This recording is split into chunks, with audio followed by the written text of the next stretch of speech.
Good morning student. देखिए आपको BSc में इन्फेक्शन डिजीज है या संक्रामक रोग है।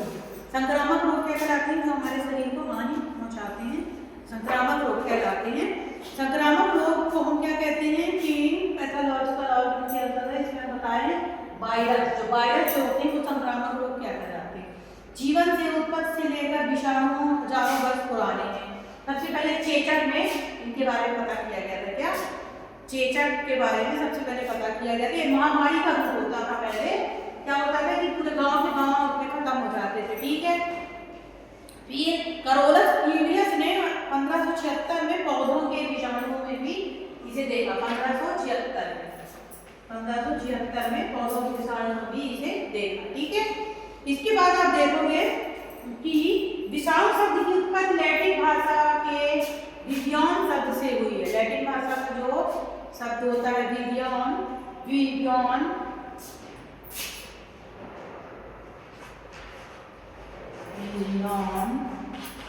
शब्द से हुई है। ठीक है। तो लैटिन भाषा के विवियन शब्द से इसकी उत्पत्ति हुई है। ठीक है। तो पाश्चात्य में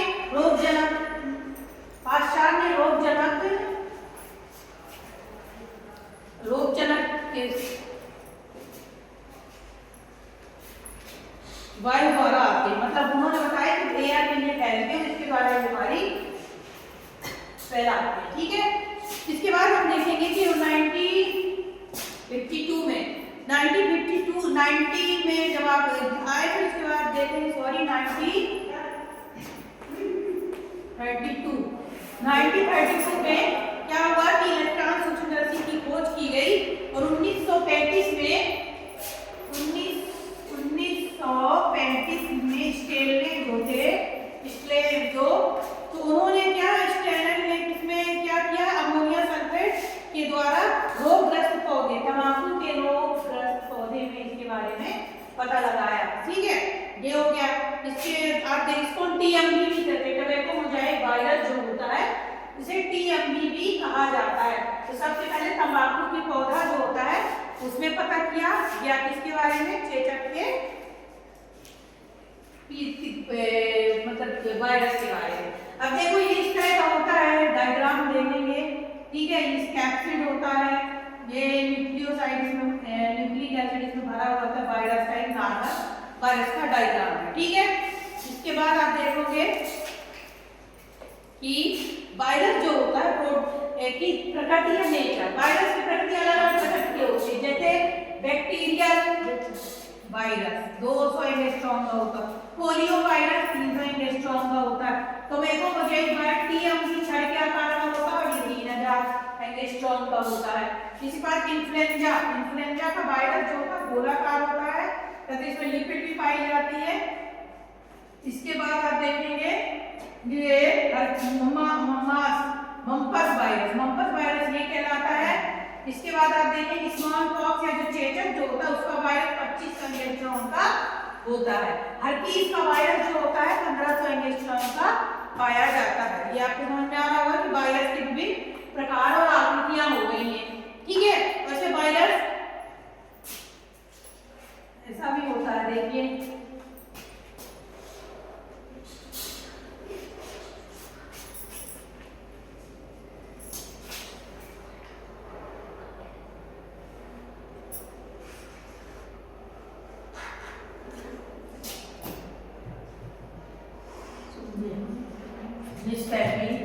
ठीक है। ये हो गया वायरस। अब देखो वायरस जो विषाणु होते हैं सूक्ष्मदर्शी द्वारा विषाणु को साधारण सूक्ष्मदर्शी द्वारा नहीं देखा। इंसान नॉर्मल सूक्ष्मदर्शी के द्वारा विषाणु को हम नहीं देख सकते। ठीक है। दूसरा क्या है कि अधिकांश जीवाणु और विषाणुओं को फिल्टर भी नहीं किया जा सकता है। ठीक है। इसके बाद इसमें है कि ये परपोषी ऊतक जो होते हैं परपोषी ऊतक मतलब होता है होस्ट टिश्यू जो होते हैं उनमें ये क्या होते हैं अपने जीवित लक्षण प्रदर्शित करते हैं। ठीक है। विषाणु।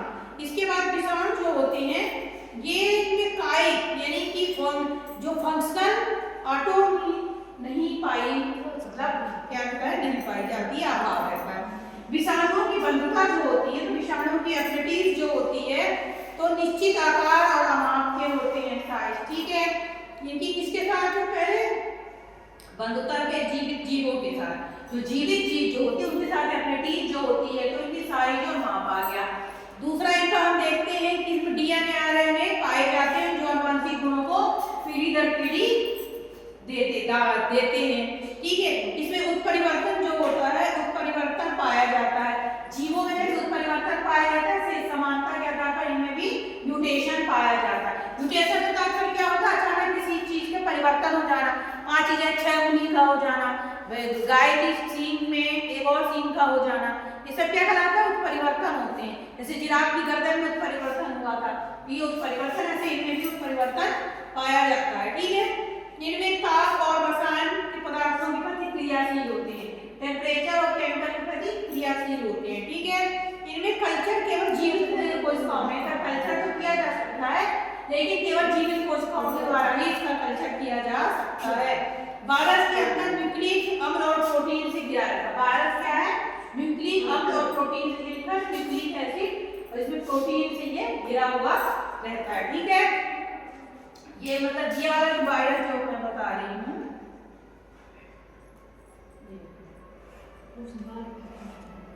उसको डसन भी कर दो।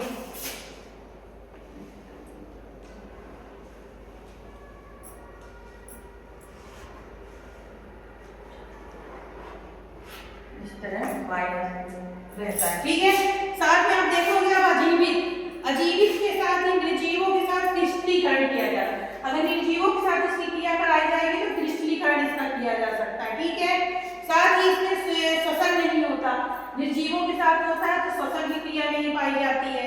साथ ही में इसमें मोटे बैलेंस नहीं पाया जाता, अपचयी क्रिया नहीं होती, कोशिका वृत्ति और कोशिकाएं अनुवस्थित होते। जीवित और अजीवित के साथ के लिए हमने ये बताया। विषाणुओं की जो केमिकल कंपोजिशन जो होती है, इनमें कैप्सिड पाया जाता है।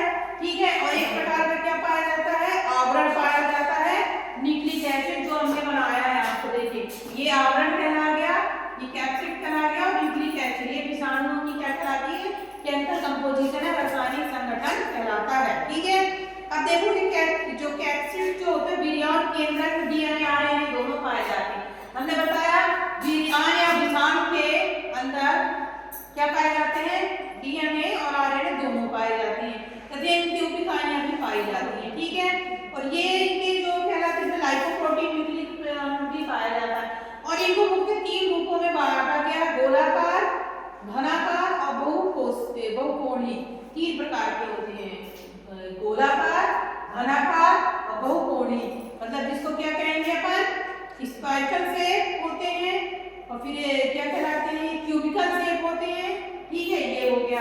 अब इसके बाद जो पॉलीगोनल शेप होता है तो ये 3 प्रकार का होता है, टेट्राहेड्रल होता है, उसके बाद ऑक्टाहेड्रल होता है, आइसोसेलेड्रल होता है। ठीक है, तो वायरस जो होते हैं, देखिए वायरस का वर्गीकरण जो किया गया है तो फोजिन, फाइटोफाइजिन और जूफाइजिन के आधार पर इन्हें वर्गीकृत किया गया। तो आज हमने सिर्फ इंट्रोडक्शन दिया वायरस के बारे में, ये संक्रामित रोगों को उत्पन्न करते स्टूडेंट। Thank you.